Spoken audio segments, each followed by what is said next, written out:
Alright, this video is on the CWI exam again.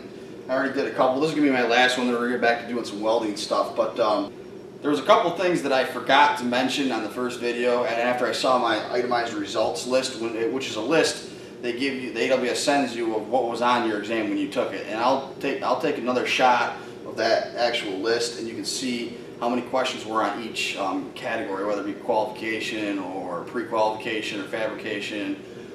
It's a good little sheet. It's going to show you exactly what I had on my test when I took it. Some of the things that I forgot to mention were skewed T-joints, and I'll do a shot of the skewed T-joint section of the D11 as well. The face reinforcements, and again I'll do another shot of that. And then responsibilities of contractor, engineer, inspector, people that are on a job site. So we'll cut to those other shots and hopefully learn something from it.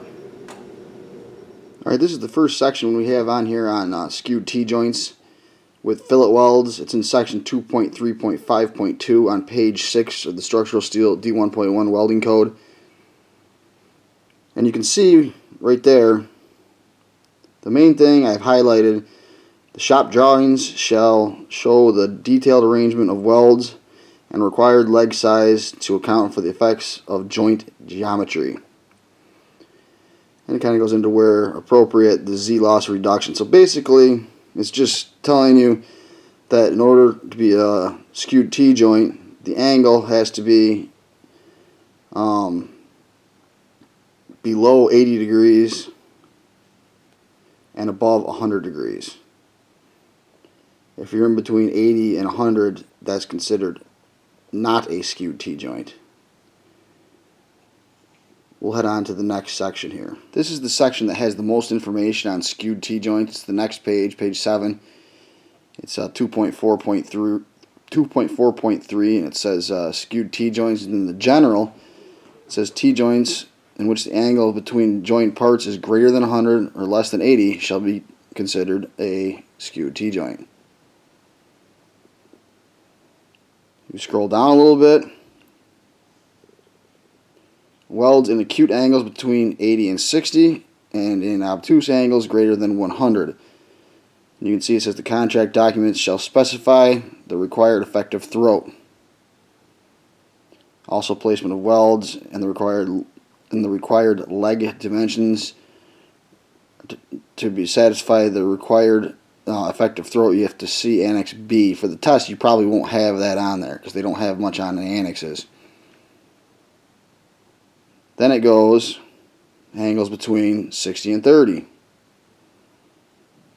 And you can see there it says the effective throat shall be increased by the Z-loss allowance on table 2.2. We're going to look at that in a minute and kind of show you what Z-loss is. And then welds in angles less than 30 degrees.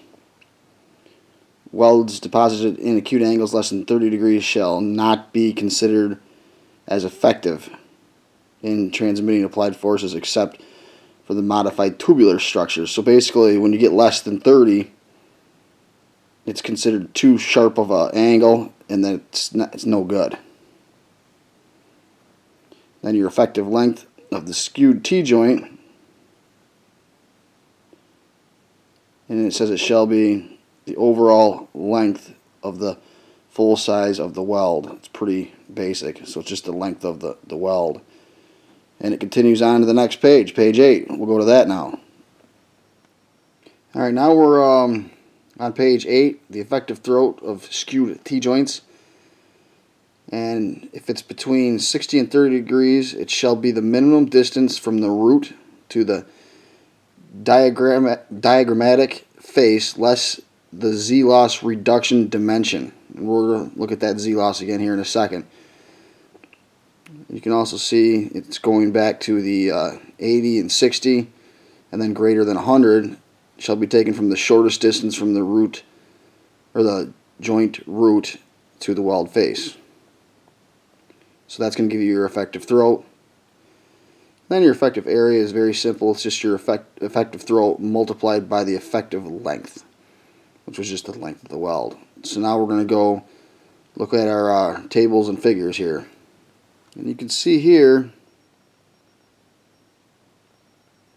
And you can see here it's page 24, table 2.2. This is going to give you your Z-loss dimensions for non-tubular. So it's just plate. And you can see it's got metric as well as standard. And you can see here there is your degrees versus your process. And there's your Z-loss. That first section is if you're doing vertical or overhead. And then the next section on the table is going to be horizontal and flat. And there's your Z-losses. Now we'll go to the figure of the skewed T-joint and show you what a Z-loss is. Okay, this is page 124, figure 3.11. And this is your pre-qualified skewed T-joint details, non-tubular of course. And you can see, if you look right here, whoop,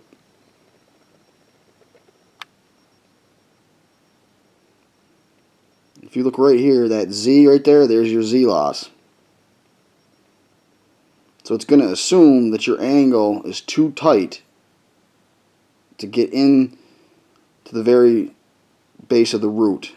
And that's what's considered a Z-loss. That's what those numbers mean. We'll get back out here, and you can see there's your pre-qualified skew T-joints. And that's pretty much what you need to know about skewed T-joints. Know that stuff. It's going to be on there. We're going to move on to our next section here. Alright, we just finished up our skewed T-joint section. Now we're going to move into our responsibilities. We're going to start on page 1 of the D11. It's going to start right out with the engineer at the bottom of the page in 1.3.1. The engineer is defined as the duly designated individual who acts for and in behalf of the owner. Basically, the engineer is the second in command. Now we're going to turn the page and get on to the rest of the responsibilities. Now we're now on page 2. We're at the contractor. The contractor shall be defined as any company or that individual representing a company responsible for the fabrication, erection, manufacturing, or welding in conformance with the provisions of this code. And I kind of highlighted the important stuff in this for each person's responsibility. Now we're into inspectors, the contractor's inspector. And the contractor inspector acts in behalf of the contractor on all inspection and quality matters within the scope of the code and the contract documents. And you go down and you got the verification inspector. Acts on behalf of the owner or engineer on all inspection and quality matters specified by the engineer. And unmodified inspector is basically just an inspector. It doesn't have any other kind of title. And they operate within the limits of responsibilities described in 6.1.2, which we'll hit here in a minute. Now we scroll down to the bottom of the page on page 2, and it goes over responsibilities. It's going to start with the engineer's responsibilities. And then if we come up to the top of the page,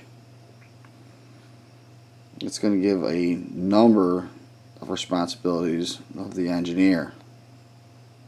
You can see there's quite a few. Then it's going to get into the contractor's responsibilities, and then the number of inspection people, which is going to start with the contractor inspection, the verification inspection, and now we're going to go to the section that was 6.1.2, and there's a whole other section of responsibilities. Now here we are at 6.1.2, and it's the very beginning of the inspection section on page 219. And it's going to go over further responsibilities.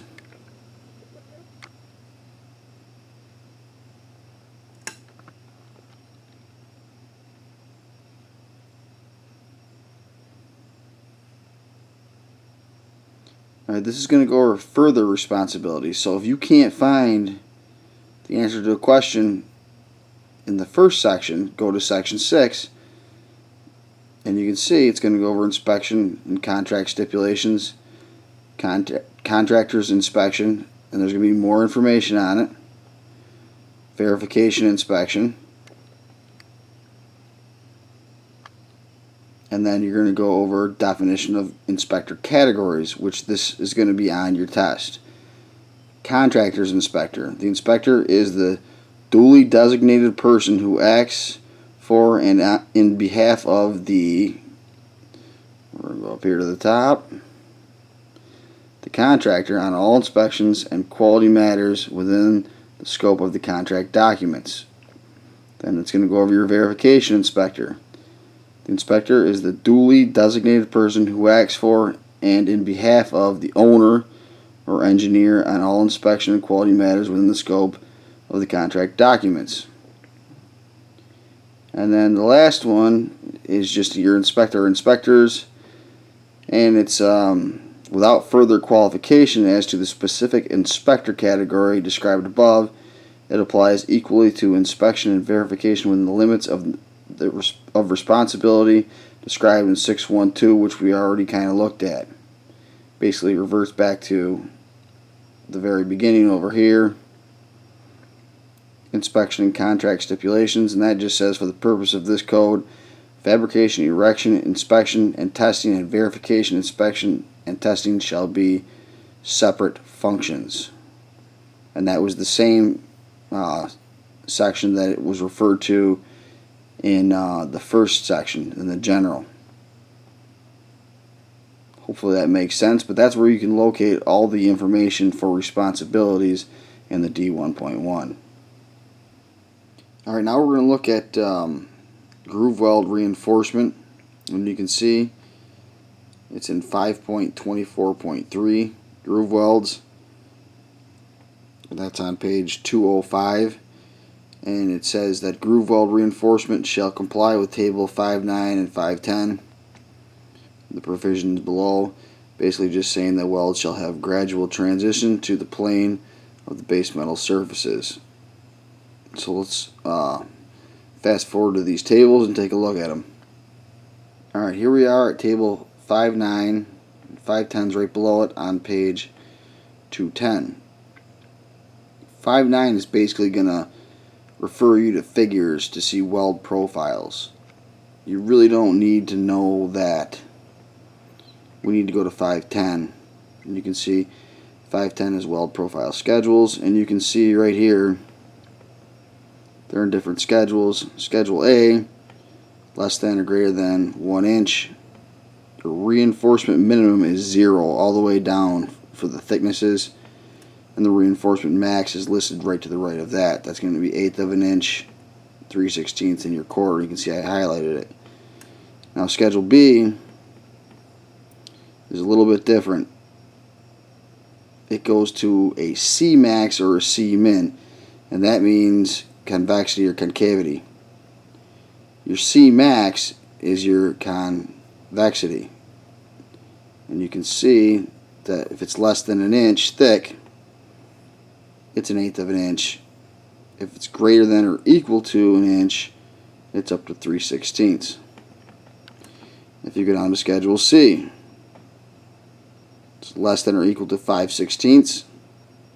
It's going to be a 1/16 of an inch. If it's greater than 5/16 but less than 1 inch, it's going to be 1/8. And if it's greater than or equal to 1 inch, it's going to be 3/16.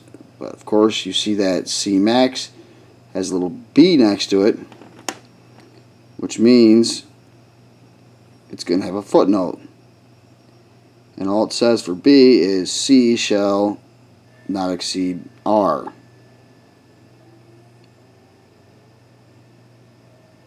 Those are your basic reinforcements.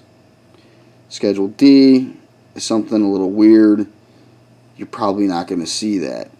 So basically what you need to know is where to find your Schedule A, your Schedule B, and your Schedule C. And that's going to give you your reinforcements.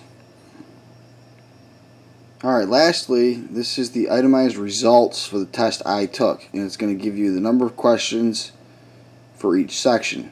this is probably a very important part if you're looking to study for this exam.